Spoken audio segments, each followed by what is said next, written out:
বর্তমানে বেকার যুবক যুবতীরা কর্মসংস্থানের জন্য লড়াই করছে। মূলত এই রকম পরিস্থিতিতে আজ শুক্রবার মানবাজার গভর্নমেন্ট আইটিআই ক্যাম্পাসে আয়োজিত হলো প্লেসমেন্ট ড্রাইভ। এদিনের প্লেসমেন্ট ড্রাইভে অন্যান্য আইটিআই ও পলিটেকনিক থেকে ছাত্রছাত্রীরা ক্যাম্পাসিংয়ে অংশগ্রহণ করে। এদিন শিক্ষার্থীদের উৎসাহ ছিল চোখে পড়ার মতো। মূলত মানবাজার গভর্নমেন্ট আইটিআই কলেজের উদ্যোগকে সাধুবাদ জানিয়েছেন অভিভাবক থেকে শুরু করে প্রত্যেকে।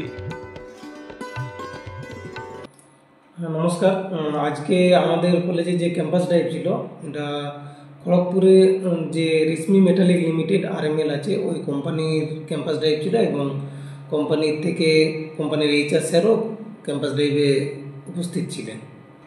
আচ্ছা স্যার, এই ক্যাম্পাস ড্রাইভে কতজন ছাত্রছাত্রীরা অংশগ্রহণ করেছিল?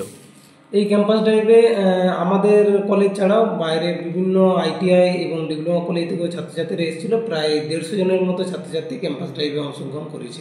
আচ্ছা স্যার, এই ক্যাম্পাস ড্রাইভ থেকে ছাত্রছাত্রীরা কতটা উপকারিতা পেয়েছে বলে আপনার মনে হয়? এই ক্যাম্পাস ড্রাইভে ছাত্রছাত্রীরা অনেকটাই উপকারিতা পেয়েছে, যেহেতু রেশমি মেটালিক আমাদের ওয়েস্ট বেঙ্গলের খড়গপুর লোকেশনের মধ্যে, তাই ছাত্রছাত্রীরা খুব উৎসাহের সাথে ইন্টারভিউ দিয়েছে এবং এইচআরের সাথে স্যারের সাথে আমি কথা বললাম, তো উনি বললেন খুব ভালো ইন্টারভিউ হয়েছে, আমরা চেষ্টা করব যতজন স্টুডেন্ট ইন্টারভিউ দিয়েছে সবাইকে নিয়ে নেওয়া। এবং ছাত্রছাত্রীরা আরেকটা রিকোয়েস্ট আমাদের কাছে রেখেছে, পরবর্তী দিনেও যেন এরকম ক্যাম্পাস ড্রাইভ হয় এবং আরও যেন তারা বিভিন্ন জায়গায় যাওয়ার সুযোগ পায়, সেই সুযোগটা যেন আমরা করে দিতে পারি, এটুকুই। আমার নাম মিলন মণ্ডল, আমি মানবাজার গভর্নমেন্ট আইটিআই কলেজের প্রিন্সিপাল।